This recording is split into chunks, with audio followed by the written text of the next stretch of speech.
Hola doctores, ¿cómo están? Bienvenidos a un nuevo podcast de Punto ENAR. Compañeros, llegamos al capítulo número 6 de este podcast y vamos a continuar con la segunda parte de neonatología. Recuerden lo que ya platicábamos la clase pasada. Neonatología es una especialidad que es parte de pediatría obviamente, pero es muy preguntada, es muy rentable, entonces hay que conocer y dominar muy bien estos temas. Y el día de hoy vamos a revisar patología respiratoria neonatal, en donde vamos a establecer los diagnósticos diferenciales con enfermedad de membrana hialina, taquipnea transitoria del recién nacido, síndrome de aspiración meconial, displasia broncopulmonar e hipertensión pulmonar.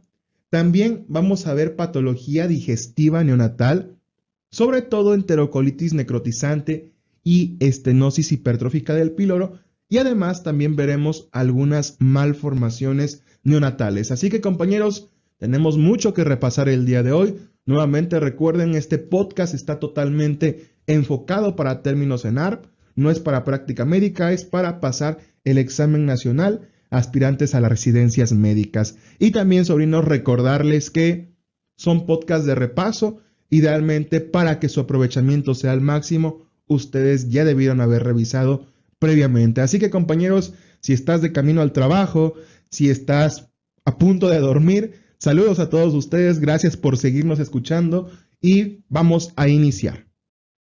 Ahorita compañeros que les estaba diciendo, y si nos vas escuchando de camino al trabajo, recordar mis épocas de locutor de radio. Pero bueno, vamos a iniciar, sobrinos, con patología respiratoria neonatal. Aquí tendremos tres diagnósticos diferenciales muy importantes. Hablo de enfermedad de membrana hialina, hablo de taquipnea transitoria del recién nacido y de síndrome de aspiración meconial. Debemos entender algo, compañeros. Estas tres patologías van a compartir datos clínicos. ¿Por qué? Porque las tres te van a dar datos de dificultad respiratoria. Es decir, te van a alterar el Silberman. Vamos a tener disociación toracoabdominal, quejido expiratorio, aleteo nasal, la retracción sifoidea, el tiraje intercostal. Son los datos que nos van a poner en los casos clínicos de las tres patologías. Entonces, esto quiere decir que la clínica no va a ser suficiente para poder hacer la diferenciación con cada una de estas patologías. Entonces aquí tendremos que echar mano de los factores de riesgo para saber cuándo es una patología o cuándo es otra. Entonces, para conocer los factores de riesgo, debemos conocer cada una de estas patologías, sobre todo la parte fisiopatológica. Hablemos de la más importante, de la más frecuente, de enfermedad de membrana hialina.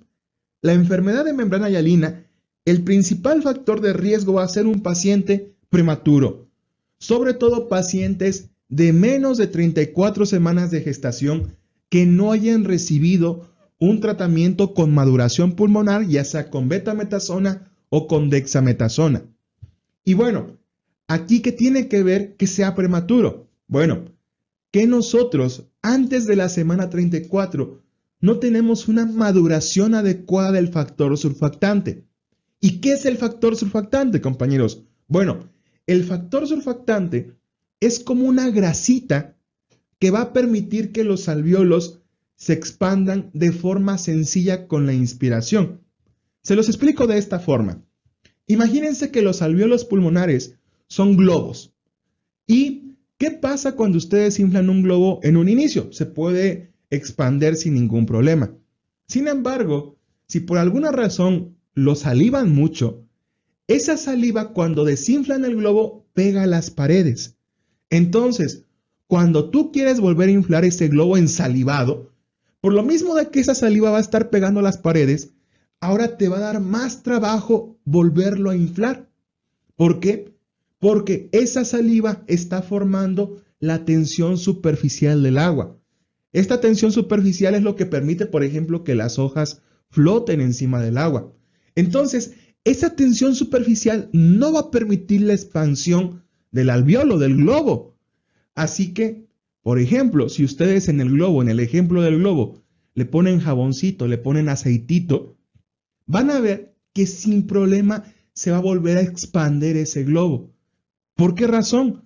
Porque con las grasas ustedes terminan rompiendo la tensión superficial y de esa forma, esa fuerza que estaba impidiendo la expansión de los alvéolos desaparece. Sucede exactamente lo mismo en los alvéolos pulmonares. ¿Por qué razón? Porque el factor surfactante normalmente está compuesto de colesterol, una grasita. Entonces, si nosotros tenemos factor surfactante, esa tensión superficial no va a impedir la expansión de los alvéolos y de esta forma vamos a poder inspirar de forma adecuada. Sin embargo, si no existe ese factor surfactante o si no es maduro y no tiene su función adecuada, los alvéolos van a estar pegados y esa tensión superficial va a incrementar el esfuerzo respiratorio para que se puedan expandir. Eso es lo que sucede, compañeros. Pero ojo, tengo que hacerles la aclaración. Es en los alvéolos, en la parte funcional del pulmón. Como tal no es en el pulmón está bien. El problema es directamente en los alvéolos que no se pueden expandir. Entonces, si nosotros tenemos a un paciente prematuro de menos de 34 semanas de gestación, van a iniciar con datos de dificultad respiratoria, por lo ya comentado. Ahora, entonces, si nos ponen un caso clínico de un paciente con datos de dificultad respiratoria y es prematuro, probablemente se trate de una enfermedad de membrana hialina. Ahora, ¿nos podrían poner un paciente a término con esta patología? La realidad es que no. Sin embargo, si el paciente es hijo de una madre diabética, existe la posibilidad de desarrollar esta entidad. ¿Por qué? Porque la insulina destruye el factor surfactante. Entonces, el único escenario clínico posible en donde nos puedan poner una enfermedad de membrana hialina en un paciente a término es en un hijo de madre diabética. Ahora, compañeros, ¿cuál es el otro punto para que nosotros podamos establecer el diferencial con las otras entidades que más adelante voy a mencionar? La radiografía. La radiografía en estos pacientes vamos a tener datos radiográficos de imagen en vidrio despulido o vidrio esmerilado. Ese es un dato que siempre les ponen en los casos clínicos. Un patrón parenquimatoso retículo granular. Así también se los pueden. ¿Qué otros estudios complementarios podemos solicitar o podemos ver para identificar esta patología? La relación lecitina-esfingomielina. Esta relación, compañeros, nos va a servir para saber si existe madurez o no existe madurez aún en el factor surfactante. Un valor mayor de 2:1 en esta relación lecitina-esfingomielina nos va a indicar inmadurez pulmonar. Ahora, con respecto al tratamiento de la enfermedad de membrana hialina, este va a ser con CPAP, vamos a darle oxígeno suplementario, vamos a ayudar al producto a que respire y además vamos a agregar por nuestra cuenta el factor surfactante. Si le falta un factor surfactante, pues hay que dárselo nosotros. Y para esto vamos a utilizar la técnica lisa. Y en caso de que el prematuro pese menos de 1500 gramos, utilizamos la técnica INSURE. Entonces, la técnica de elección para administrar el factor surfactante es la técnica lisa. Y en menores de 1500 gramos es la técnica INSURE. Entonces, compañeros, eso es lo más importante de enfermedad de membrana hialina. Ahora, hablemos de taquipnea transitoria del recién nacido. La taquipnea transitoria del recién nacido es el segundo diagnóstico diferencial y esta patología se debe ya que nosotros en la vida intrauterina, como el pulmón no está ejerciendo ninguna función, porque acuérdense que al final de cuentas la oxigenación nosotros la recibimos del cordón umbilical, el pulmón no ejerce ninguna función, que es el intercambio gaseoso. Así que en la vida intrauterina, el pulmón está lleno de líquido alveolar. ¿Con qué objetivo? para que se aumenten las presiones y de esta forma la sangre no pase por el pulmón. No tiene ningún caso que pase por ahí, ya que, como les digo, el pulmón no puede respirar dentro del útero y tampoco es su función en ese momento. Así que se llenan los alvéolos de líquido alveolar, aumentan las presiones y de esta forma la cantidad de sangre que pasa por ahí es mínima. Esto explica la presencia de los cortocircuitos, del foramen oval, del conducto arterioso. Existen para evitar el paso por ahí, por el pulmón. Bueno, pero ¿qué pasa ya en la vida extrauterina? Esos alvéolos deben vaciarse de ese líquido porque ahora sí el pulmón va a cumplir la función de intercambio gaseoso. Y los dos mecanismos en los que sucede esta expulsión, el primero y menos importante es el mecánico. Cuando pasa por el canal de parto, la estrechez del canal de parto comprime el tórax y va a hacer que expulse algo de líquido alveolar. Sin embargo, la parte más importante para expulsar el líquido alveolar es a través de las catecolaminas. Las catecolaminas se liberan con el estrés del parto. Entonces, si nosotros no liberamos las catecolaminas suficientes, ese líquido alveolar no se va a poder absorber y, por consecuencia, va a dificultar la respiración. Compañeros, yo solito me desconecté el audio, así que por eso se me dio corto. Disculpen. Pero bueno, vamos a retomar. Entonces, compañeros, que no haya esta liberación de catecolaminas va a condicionar que no haya la absorción del líquido alveolar y por consecuencia vamos a tener datos de dificultad respiratoria. Aquí la pregunta es, ¿por qué no hay liberación de catecolaminas? Bueno, las catecolaminas se liberan con el estrés. Entonces, productos que fueron obtenidos por cesárea o que fueron obtenidos por un parto rápido, pues no tienen el mismo estrés que productos que fueron obtenidos por un parto normal. Así que estas dos situaciones, pacientes con cesárea o con un parto rápido, por lo mismo de que no se estresaron, no liberaron catecolaminas y por ende no se absorbió el líquido alveolar. Entonces empiezan con los datos clínicos de dificultad respiratoria, los ya mencionados: disociación tóraco-abdominal, quejido expiratorio, retracción sifoidea, aleteo nasal, por mencionar algunos. Ahora, hay que entender algo. Afortunadamente, la taquipnea transitoria del recién nacido es una patología que normalmente se termina autolimitando. ¿Por qué razón? Porque tarde o temprano ese líquido alveolar se termina reabsorbiendo. Normalmente esto ocurre en las primeras 24, máximo 48 horas. Ahora, ¿cómo nos van a plantear el caso clínico? Justo como se los acabo de mencionar.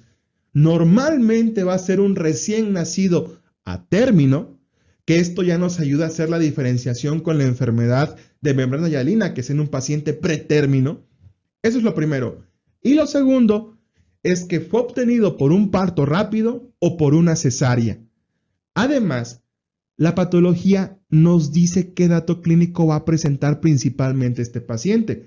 Taquipnea transitoria, va a tener una taquipnea transitoria porque se autolimita. Y acuérdense que la taquipnea, los valores de la frecuencia respiratoria en un neonato son normales hasta 60. Entonces, esperaremos encontrar una frecuencia respiratoria mayor a 60 en estos pacientes con taquipnea transitoria del recién nacido. Así que, por el factor de riesgo, es así como podemos hacer la diferenciación. Sin embargo, también tenemos datos radiográficos característicos en esta entidad. ¿Cuál es el principal dato radiográfico, compañeros? La cisuritis. En estos pacientes tendrán cisuritis precisamente por la acumulación de líquido. También podemos encontrar datos de congestión pariliar simétrica y una aparente cardiomegalia, nuevamente por esta congestión que nos está dando el líquido alveolar. Pero lo principal, compañeros, será la cisuritis. Entonces, como se dan cuenta, es un caso clínico fácil de entender. Ahora, como les mencionaba, esta patología se puede autolimitar en las primeras 24, 48 horas, por lo que el tratamiento solamente va a ser de soporte. Lo principal y lo más preguntado es saber la cantidad de saturación de oxígeno a la que deben estar estos pacientes. Y estos pacientes deben estar entre 88 y 95% de saturación, ¿de acuerdo? Entonces, de 88 a 95% de saturación de oxígeno es a lo que deben estar estos pacientes. Y otra cosa que es muy preguntada, la técnica de alimentación. La técnica de alimentación, sobrinos, si su paciente tiene una frecuencia respiratoria menor a 60, puede ser por succión. Si tiene una respiración de 60 a 80 respiraciones por minuto, la alimentación debe ser a través de una sonda orogástrica para evitar broncoaspiraciones. Y si la frecuencia respiratoria es mayor a 80 o el Silverman-Anderson está en más de 3, es decir, es una dificultad respiratoria moderada, a estos pacientes los debemos dejar en ayuno. Y compañeros, eso es lo más importante de taquipnea transitoria del recién nacido. Ahora hablemos del tercer y último diagnóstico diferencial, y estoy hablando del síndrome de aspiración de meconio. Compañeros, el síndrome de aspiración de meconio causa problemas porque el meconio termina haciendo un efecto válvula en el pulmón. ¿A qué me refiero con efecto válvula? Es que el oxígeno entra en el pulmón, pero ya no puede salir. Esto traerá como consecuencia una sobredistensión pulmonar que en el peor de los casos podría convertirse en una hipertensión pulmonar o en un neumotórax a tensión. Entonces, ¿cuál va a ser el factor de riesgo para que nuestros pacientes aspiren meconio? Acuérdense que el meconio aparece sobre todo en los pacientes posttérmino. Entonces, eso es lo que deberíamos buscar en el caso clínico. Un paciente posttérmino con un líquido amniótico teñido de meconio. Pero eso no será suficiente, porque el que el líquido amniótico esté teñido de meconio no significa y no es sinónimo de que haya habido una aspiración. Para que haya una aspiración, debemos tener el antecedente de sufrimiento fetal. ¿Por qué? Porque en el sufrimiento fetal el producto empieza a jadear y de esta forma puede aspirar de forma accidental este meconio y ahora sí va a ocurrir la patología. Entonces, en el caso clínico va a ser un paciente, de nuevo, con los datos de dificultad respiratoria, posttérmino, con líquido amniótico teñido de meconio, pero con datos de sufrimiento fetal. Puede ser un paciente con taquicardia, puede ser un paciente con un parto prolongado, cualquier situación que nos pueda condicionar a un sufrimiento fetal será suficiente para sospechar en un síndrome de aspiración de meconio. Entonces, si se dan cuenta, a grandes rasgos dividir estas patologías está muy fácil. Enfermedad de membrana hialina, paciente pretérmino. Mejor dicho, paciente prematuro. Taquipnea transitoria del recién nacido, paciente a término.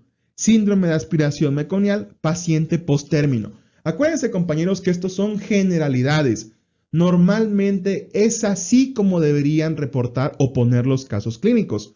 Sin embargo, hay casos clínicos de alta dificultad que pueden modificar ciertas cosas. Así que por eso siempre les recomiendo contestar casos clínicos para entender todos los escenarios clínicos posibles. Pero bien, compañeros, continuando en esta parte de síndrome de aspiración de meconio, aquí la clínica pues va a ser la clásica, datos de dificultad respiratoria, pero también podemos encontrar aquí estertores y como siempre, la radiografía va a ser un punto muy importante para establecer el diagnóstico diferencial. Y aquí la radiografía va a ser en infiltrados en parches algodonosos.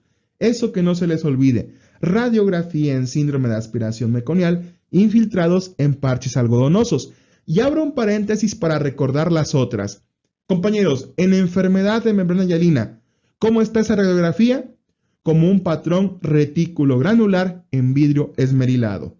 En la taquipnea transitoria, ¿qué es lo que vamos a encontrar? Sisuritis. Y en síndrome de aspiración meconial, ¿qué vamos a encontrar? Infiltrados en parches algodonosos. El tratamiento para el síndrome de aspiración meconial es solamente de soporte, sobrinos. solamente de soporte, hay que brindar oxigenación, hay que brindar medidas generales. Con respecto a la aspiración, solamente la realizaremos si es que el meconio está obstruyendo la vía aérea.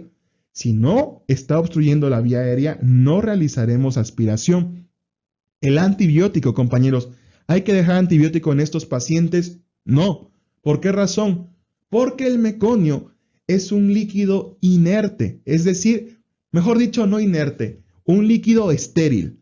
Entonces, al ser estéril, pues significa que no tiene microorganismos.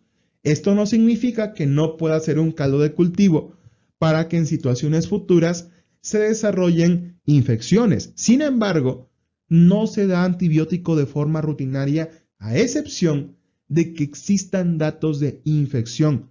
Y el óxido nítrico, compañeros, se puede utilizar sobre todo en los pacientes que ya muestren datos de hipertensión pulmonar. ¿Por qué razón? Por lo que ya les explicaba. Por lo mismo de que el oxígeno va a poder entrar, pero no va a poder salir, las presiones van a empezar a incrementar. Y una hipertensión pulmonar, como lo veremos en su momento en cardiopedia, es muy grave porque puede provocar cortocircuitos derecha e izquierda y por ende cianosis. Así que hay que evitarla a toda costa utilizando óxido nítrico. Pero nuevamente, al igual que el antibiótico, solo se utilizará en caso de ser necesario, no de forma rutinaria. Lo único que siempre se da en síndrome de aspiración meconial es el tratamiento de soporte. Y compañeros, otros datos que debemos saber de síndrome de aspiración meconial son las complicaciones. La complicación más frecuente es el neumotórax y la más grave es la hipertensión pulmonar. Y sobrinos, ya para finalizar este tema, nada más quiero que se den cuenta de algo. En la clase pasada vimos que en sepsis también teníamos datos de dificultad respiratoria. Y veremos algunas otras patologías en donde también existan estos datos. Entonces, ¿cómo establecer el diferencial entre una sepsis, sobre todo, con cualquiera de estas patologías que acabamos de ver? Sencillo, que la sepsis es secundaria a un cuadro infeccioso. Y estas patologías que acabamos de ver, ninguna tenía fisiopatogenia por una infección. Entonces, el punto que nos va a establecer el diferencial es la fiebre. Si nos ponen a un paciente con fiebre y con factores de riesgo para una infección, será sepsis. Si no nos ponen fiebre y no nos ponen factores de riesgo para infección y nos ponen factores de riesgo para patología respiratoria, pues obviamente será alguna de las patologías respiratorias neonatales que acabamos de mencionar. Entonces, compañeros, así concluimos esta parte y lo que sigue es patología del sistema gastrointestinal o del sistema digestivo. Y bien, sobrinos, iniciamos con patología gástrica neonatal. El tema más importante de patología gástrica neonatal es enterocolitis necrotizante. Esta entidad, compañeros, su nombre lo dice. Hay un problema intestinal por necrosis. ¿Cuál es la etiología? Es multifactorial. Los dos principales datos y factores de riesgo, el primero es la prematurez. Así que normalmente en los casos clínicos nos pueden poner a pacientes prematuros. Y el segundo dato o la razón etiológica es que debido a que acuérdense que cuando tenemos a un recién nacido, su intestino no está colonizado aún por la microbiota bacteriana. Entonces, es susceptible a que cualquier organismo patógeno, como E. coli, por poner un ejemplo, llegue y ocasione esta necrosis. Compañeros, algunos datos que hay que saber, porque son preguntas de epidemiología, afecta de forma más común al ilion distal y colon proximal. Pregunta y dato muy importante. Segunda pregunta, compañeros, o segundo dato, es la principal causa de intestino corto. Su mortalidad va del 20 al 48% y algunos factores con los que nosotros podemos prevenir esta patología es, en primer lugar, dejando un esquema de madurez pulmonar a pacientes prematuros. Sé que dice esquema de madurez pulmonar, pero es algo que ya he venido comentando. este esquema con betametasona o dexametasona no solamente nos ayudará a prevenir la enfermedad de membrana hialina, también nos ayudará a prevenir enterocolitis necrotizante, encefalopatía hipóxico-isquémica, por mencionar algunas patologías. Ahora, la GPC menciona que en prematuros podemos utilizar probióticos y siempre en estos pacientes hay que tener un uso restringido de líquidos. Ahora, compañeros, hablemos de su cuadro clínico. El cuadro clínico tiene dos datos muy importantes que casi siempre les van a poner en los casos clínicos y eso los puede orientar a su diagnóstico. Lo primero, compañeros, es un paciente que tiene distensión abdominal. La distensión abdominal es casi característica de esta entidad. Y en segundo lugar, tenemos sangre oculta en heces o sangre en heces. Esos son los dos datos clínicos que nos permitirán decir, mira, esta es una enterocolitis necrotizante. Ahora, ¿qué otros datos van a acompañar al caso clínico? Pacientes que tengan retención gástrica, que tengan un ataque al estado general, un rechazo a la vía oral, letárgicos, inestabilidad térmica, por mencionar algunas alteraciones que son muy inespecíficas, porque también esas alteraciones las podríamos encontrar en encefalopatía hipóxico-isquémica, en sepsis. Por eso les digo, lo más importante es la distensión abdominal y la sangre oculta en heces. Ahora, el diagnóstico, sobrinos, lo vamos a realizar de forma inicial con una radiografía de abdomen cada 6 horas. Muy importante recordar que este es el diagnóstico inicial, ya que gracias a este vamos a poder clasificar a nuestro paciente con los estadios de Bell. Sobrinos, los estadios de Bell hay que memorizarlos sí o sí, porque son muy preguntados. ¿Cuáles son los estadios de Bell? Son 3 estadios, compañeros. Esto nos servirá para clasificar a la enterocolitis necrotizante. El estadio 1 es solamente de sospecha. El estadio 2 es de que ya se confirmó el diagnóstico y el estadio 3 es una enterocolitis necrotizante avanzada. Hablemos del primer estadio, del estadio 1, el de sospecha. Aquí nos pondrán un caso clínico de un paciente prematuro que posterior a que inició con la alimentación por vía oral, ya sea por lactancia materna, ya sea por leche de fórmula, comienza con rechazo a la vía oral, una distensión abdominal no tan marcada y sangre en heces. Ese sería el primer escenario clínico. El segundo escenario clínico sería un paciente a término que fue dado de alta en su segundo día de vida extrauterina, pero que 2 o 3 días después regresa con los datos clínicos ya mencionados: rechazo a la vía oral, sangre oculta en heces o sangre en heces y algo de distensión abdominal. Ahora, el estadio 1, que es el de sospecha, lo dividiremos en 1A y 1B. Esto de acuerdo a la sangre que encontremos. Si es una sangre microscópica, será 1A. Si es una sangre macroscópica, será 1B. Y sobrinos, recuerden, siempre que tengamos alguna patología intestinal que pueda provocar una obstrucción, como en este caso, el tratamiento inicial para todos los pacientes es con descompresión gástrica, como con una sondita nasogástrica. Esto aplica para el pediátrico, para el adulto, para el geriátrico. Siempre que tengamos una obstrucción intestinal, hay que ponerle su sonda nasogástrica para que se descomprima el estómago, el intestino y probablemente mejoren los síntomas y desaparezca esa obstrucción. Eso ya lo veremos en cirugía a profundidad. Pero bueno, ese sería el tratamiento inicial para estos pacientes. Pero además, para los pacientes con sospecha en un estadio 1, hay que dejarlos en ayuno, hay que solicitar el cultivo para saber qué microorganismo está provocando esta entidad y antibióticos, pero solo por 3 días. Y compañeros, ¿por qué solo por 3 días? Porque recuerden, solo es sospecha. Si después nuestro paciente evoluciona clínicamente a un estadio 2 o un estadio 3, o los hemocultivos salen positivos, pues ya podremos dejar el tratamiento por más días, pero de forma inicial solo por 3 días, repito, para el estadio 1 en caso de sospecha. Por otra parte, el estadio 2, nosotros ya habremos confirmado el diagnóstico.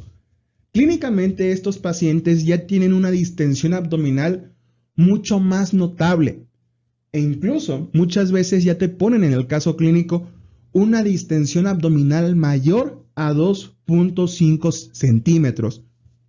Habrá además ausencia de ruidos intestinales, habrá edema de la pared intestinal y el estadio 2 también lo dividiremos en 2A y en 2B. El 2A y el 2B va a estar determinado por el estudio radiográfico.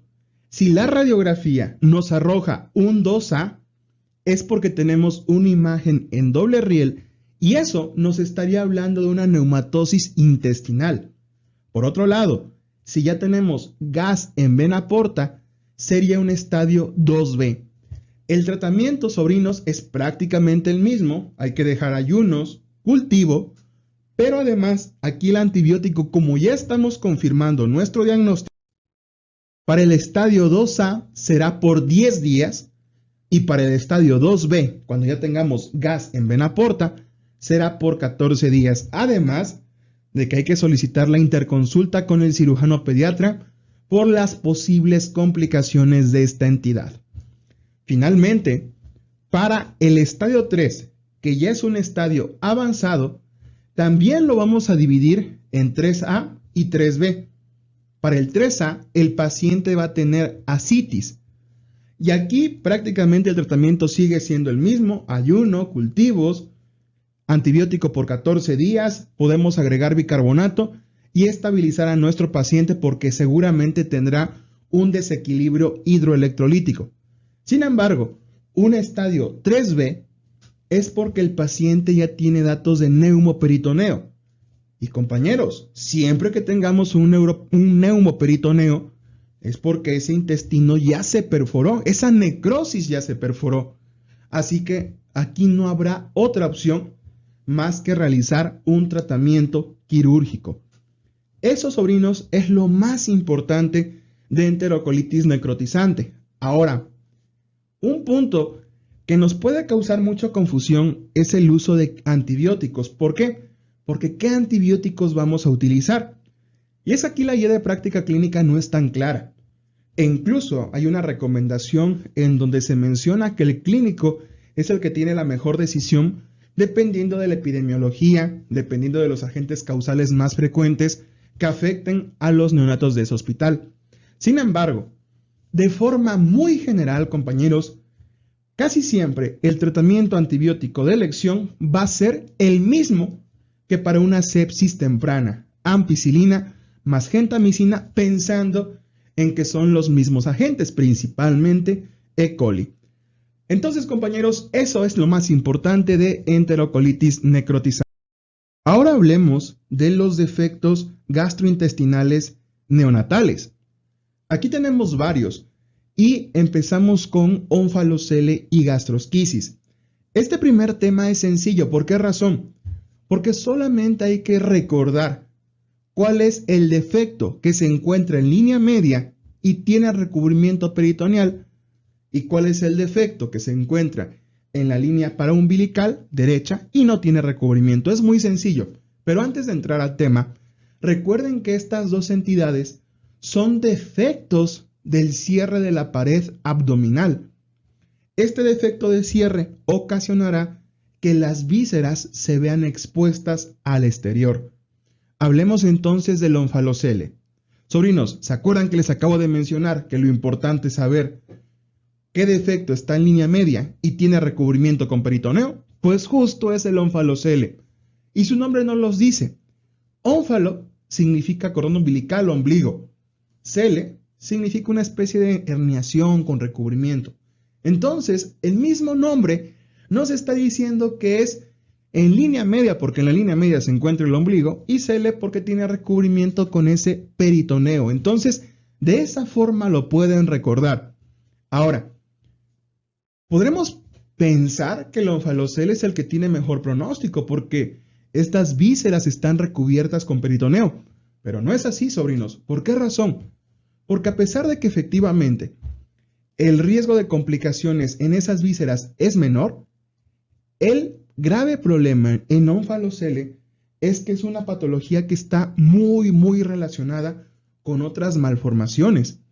Y esto condiciona a que su pronóstico sea peor que su contraparte, que es la gastrosquisis. Entonces, en onfalocele existen asociaciones con cromosomopatías como la 13, la 18, la 21, con defectos cardíacos e incluso con un síndrome que se llama síndrome de Beckett-Wiedemann. No me interesa que se aprendan a profundidad este síndrome, con que recuerden su alta asociación con onfalocele es más que suficiente. Ahora, compañeros, hablemos de gastrosquisis. Gastrosquisis entonces va a ser la que tenga este defecto en la línea paraumbilical derecha. No tiene recubrimiento, pero prácticamente no tiene asociaciones con otras malformaciones. Esto no descarta que pueda tener alguna concomitancia o que sí puedan aparecer algunas malformaciones, pero en menor medida en relación al onfalocele. ¿Qué malformaciones podrían hacer? Aquí directamente son con el defecto, como una malrotación intestinal o una atresia intestinal. Su supervivencia es bastante buena, es del 90%, y comúnmente está asociada con pacientes prematuros. Eso es lo más importante de este tema.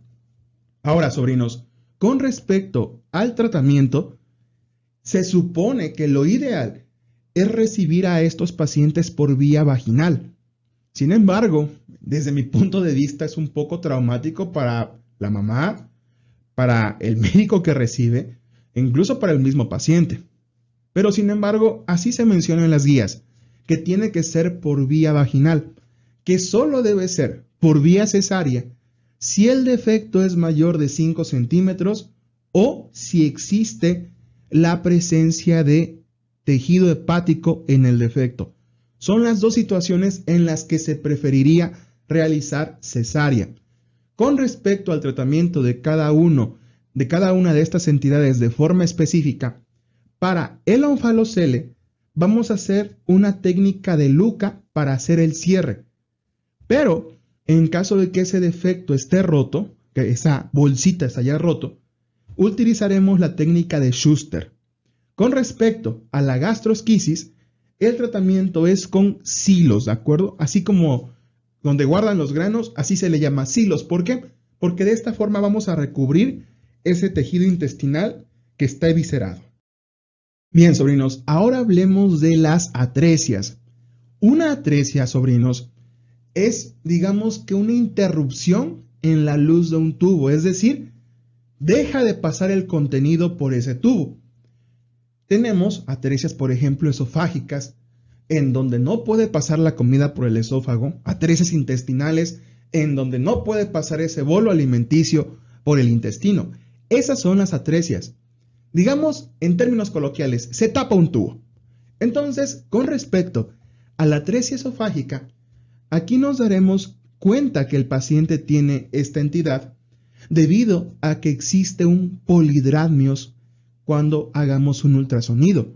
¿Por qué razón existe ese polidramnios? Sencillo, porque una cantidad de líquido amniótico es deglutida por el paciente. En esta situación, como existe una atresia esofágica, el paciente o el producto no va a poder deglutir ese líquido amniótico. Esto va a condicionar a su acumulación y por ende la presencia de polidramnios. Ahora, compañeros, esta patología, la atresia esofágica, nunca va sola. ¿Por qué razón? Porque el organismo se da cuenta que existe una atresia y para tratar de solucionar el problema crea fístulas. Una fístula es la comunicación entre dos órganos. En este caso, el órgano o la estructura vecina más cercana es la tráquea. Así que, compañeros, esto nos va a dar la posibilidad de que existan muchos tipos de atresia esofágica. existen 5 tipos, del 1 al 5. El que más me interesa que se aprendan es el tipo 3. ¿Por qué razón? Porque es lo más frecuente. La atresia tipo 3 es que hay una atresia proximal y se generó una fístula distal. Vuelvo a repetir, compañeros, la fístula es la comunicación entre dos órganos. Esto significa que como el esófago tenía una atresia en la parte proximal, el cuerpo trató de compensar creando una fístula a nivel distal. Esto clínicamente se va a manifestar con distensión abdominal. ¿Por qué razón? Porque todo el aire que estemos aspirando, que pasa por la tráquea, una cantidad se va a ir a cámara gástrica por esta fístula. Entonces tenemos distensión gástrica. Así que insisto, la atresia esofágica más frecuente es la tipo 3, que se llama atresia proximal y fístula distal. Ahora, ¿cómo nos van a plantear el caso clínico? De forma sencilla, compañeros.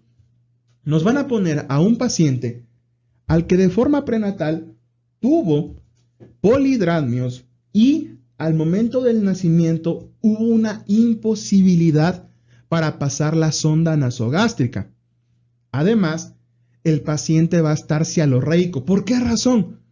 Porque por lo mismo de que va a estar salivando y esa saliva no la va a poder deglutir porque en el esófago existe una atresia, pues la va a tener que sacar por algún lado.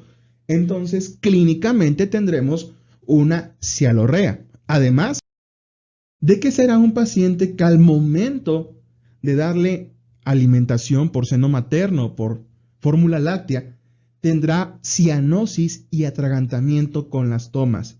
Ahora, preguntas que nos pueden hacer de atresia esofágica. ¿Cuál es el diagnóstico? De forma prenatal con el ultrasonido, viendo la presencia de polihidramnios. Y ya en la vida extrauterina, de forma inicial, clínico, y confirmamos con una radiografía abdominal. El gol estándar es también con una radiografía abdominal con contraste hidrosoluble.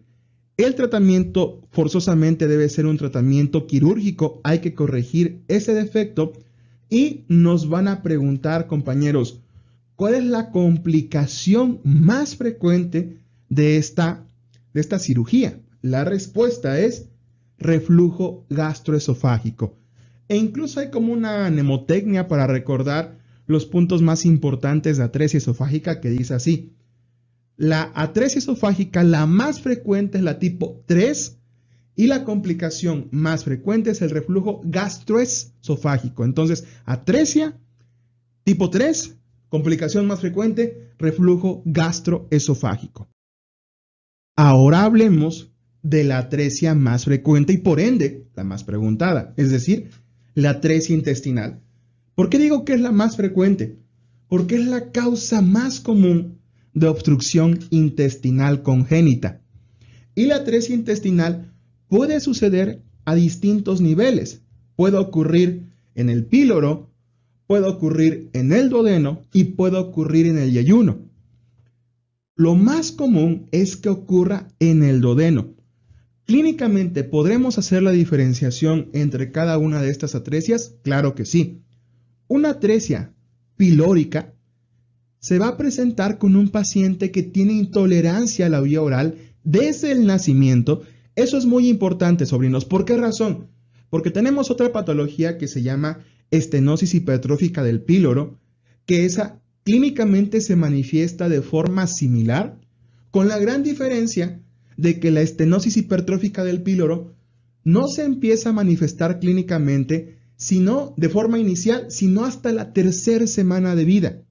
En casos muy tempranos después del día 10, pero normalmente después de la tercera semana de vida. A diferencia de las atresias, que como es un defecto congénito, se va a manifestar clínicamente desde el nacimiento, desde el inicio de la vida extrauterina. Así que una atresia pilórica se manifiesta como un paciente que tiene intolerancia a la vía oral y que tiene vómitos de contenido gastroalimentario. Por otra parte, la atresia duodenal también va a ser un paciente que tenga intolerancia a la vía oral, pero en esta ocasión van a ser vómitos de contenido gastrobiliar. con bilis. ¿Por qué razón? Por la localización anatómica del duodeno. La bilis ya se habrá vertido sobre el intestino. Así que clínicamente esta es la principal diferencia. Si es un vómito de contenido gastroalimentario, será una atresia pilórica. Si es un vómito de contenido gastrobiliar, será una atresia duodenal. Ahora, lo más importante, la radiografía, que dicho sea de paso, el estudio inicial va a ser una radiografía de abdomen. Aquí encontraremos el signo de una única burbuja si es una atresia pilórica. Y si es una atresia duodenal, tendremos el signo de la doble burbuja. En el caso de que sea una atresia yeyunal, que esto no es común que se pregunte porque es muy raro que se presente, pero la atresia yeyunal se manifiesta como el signo de la triple burbuja. Estas burbujas se forman precisamente por la atresia. Y muchos compañeros dicen que recuerdan que es una atresia duodenal porque el dúo le suena de dos burbujas. Entonces es así como ustedes lo pueden recordar. Finalizamos el podcast del día de hoy con estenosis hipertrófica del píloro. Como tal, compañeros, esta no es una malformación neonatal. ¿Por qué razón? Porque no se manifiesta clínicamente desde el inicio de la vida extrauterina. No, como ya se los había adelantado hace un momento, se manifiesta normalmente después de la tercera semana de vida o de formas muy tempranas después del día 10. Pero, acuérdense, clínicamente se puede manifestar igual que en una atresia pilórica, con la gran diferencia que las atresias se presentan desde el nacimiento, a diferencia de estas que, insisto, se presenta después de la tercera semana. Pero bueno, ¿qué es una estenosis hipertrófica del píloro? Estenosis también es que ese tubo se estreche, en este caso, por una hipertrofia e hiperplasia de esta capa muscular pilórica. El componente más importante es la hipertrofia. ¿Esto qué va a ocasionar? Que el paciente, cuando empiece a ser alimentado, por lo mismo de que el contenido ya no va a poder pasar del estómago al duodeno, lo vamos a vomitar. Entonces los pacientes tendrán vómitos en proyectil, vómitos de repetición que se irán haciendo más constantes conforme vaya avanzando sus días de vida, de nacimiento, obviamente. Entonces, como les digo, normalmente el caso clínico se los van a plantear con un neonato de 3 semanas que inicia con intolerancia a la vía oral secundaria que presenta vómitos en proyectil y lo más importante, el paciente va a estar deshidratado. Por cuestiones obvias, sobrinos. ¿Por qué va a estar deshidratado? Porque no va a poder estar alimentándose, todo lo va a estar vomitando. Y es lo primero que nosotros debemos tratar, esa deshidratación, porque es una de las principales causas de muerte en estos pacientes. No tanto la estenosis, sino que el paciente se deshidrata. Ahora, hablemos de algunos datos que nos pueden preguntar. Esta es la causa de cirugía abdominal más frecuente en lactantes menores de 2 meses. Factores de riesgo, antecedentes familiares, grupo sanguíneo A y B, y lo más importante, sobrinos, la ingestión de acitromicina y eritromicina las 2 primeras semanas de vida. Otro punto que se nos puede preguntar es que es la principal causa de alcalosis metabólica en pediatría. El nombre completo es alcalosis hipoclorémica. ¿Por qué razón? Porque el paciente va a estar vomitando. Entonces, al vomitar, va a eliminar todo el ácido clorhídrico. Por eso se llama hipoclorémica. Y recuerden, es alcalosis. ¿Por qué razón? Porque estamos perdiendo todo nuestro ácido al vomitar este ácido clorhídrico. Lógicamente, el pH se va hacia arriba, provocando una alcalosis.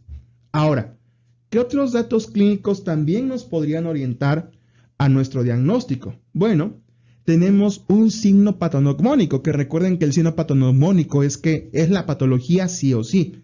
Y ese signo se le llama signo de la oliva pilórica, que va a estar en cuadrante superior derecho. Ahora, con respecto al diagnóstico, de forma inicial, que dicho sea de paso también es el gold estándar, es un ultrasonido abdominal, en donde encontraremos el grosor de este píloro, que la regla es pi más 1. ¿Por qué? Porque es 3.1517, es decir, son 3 centímetros de espesor, 15 de diámetro y 17 de longitud, es decir, 3.1517. Por eso les digo, es pi más 1. Y también podemos encontrar una imagen de doble riel. En este caso, el doble riel se forma por un estrechamiento de la luz intestinal secundario a esta hipertrofia que padecen estos pacientes. Ahora, si el gold estándar, que es el ultrasonido y también estudio inicial, no es suficiente, podemos corroborar con una serie esófago-gastroduodenal, en donde también encontraremos el signo del doble riel, y aquí tenemos una imagen propia de este estudio, que solo este estudio nos puede arrojar, que es la imagen en hombro. De última elección va a ser una endoscopía, pero esto ya porque no lleguemos al diagnóstico por ningún motivo, y normalmente cuando ya se hace la endoscopía seguramente va a ser otro diagnóstico diferencial, va a ser otra patología. Y pues también hay que solicitarles una gasometría. ¿Por qué? Porque recuerden, estos pacientes tendrán una alcalosis hipoclorémica. Con respecto al tratamiento, de forma inicial vamos a hacer una corrección hidroelectrolítica, como ya les mencionaba. Una de las principales causas de muerte de estos pacientes es esa deshidratación que sufren debido a que no pueden ingerir los alimentos. Y ya el tratamiento quirúrgico definitivo es la piloromiotomía de Frederick-Ramstedt. Piloromiotomía de Frederick-Ramstedt. Y si por alguna razón les llegan a preguntar cuál es la principal complicación transoperatoria, la respuesta es perforación de la mucosa. Y sobrinos, así finalizamos el capítulo de este podcast número 6. Ya vamos a terminar prácticamente patología neonatal, nos queda una clase más en donde veremos temas como ictericia, veremos temas como TORCH, que también son muy preguntados, y ya posterior a esto iniciaremos con crecimiento y desarrollo, en donde veremos los hitos del desarrollo, el tema de vacunas, y bueno, ya después de esto nos podemos enfocar con las patologías pediátricas. Compañeros, muchas gracias por seguir escuchando este podcast. Esperamos que les siga siendo de utilidad. Probablemente, sobrinos, cuando esté subiéndose este podcast, los compañeros del grupo de estudio ya habrán acabado su primer mega simulacro. Entonces solamente les quiero decir que estoy orgulloso de ustedes. Seguramente el puntaje que logren va a ser un buen puntaje. Y de cualquier forma, sobrinos, tenemos 6 meses de trabajo para mejorar la calificación que saquemos el día domingo. Así que, compañeros, ese es el mensaje para los del grupo de estudio, para mis rubios con toga, para mis prematuros, para mis red flags, si no se van a enojar los red flags. Entonces, sobrinos, un fuerte abrazo para ustedes, un fuerte abrazo para todos.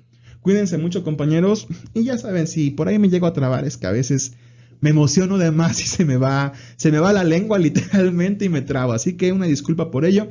Espero que les estén gustando estos repasos y pues ya saben, si pueden recomendarnos con más compañeros para que tengan un mejor puntaje en el ENAR, les vamos a agradecer de todo corazón. Fuerte abrazo a todos, compañeros, se les quiere mucho, cuídense.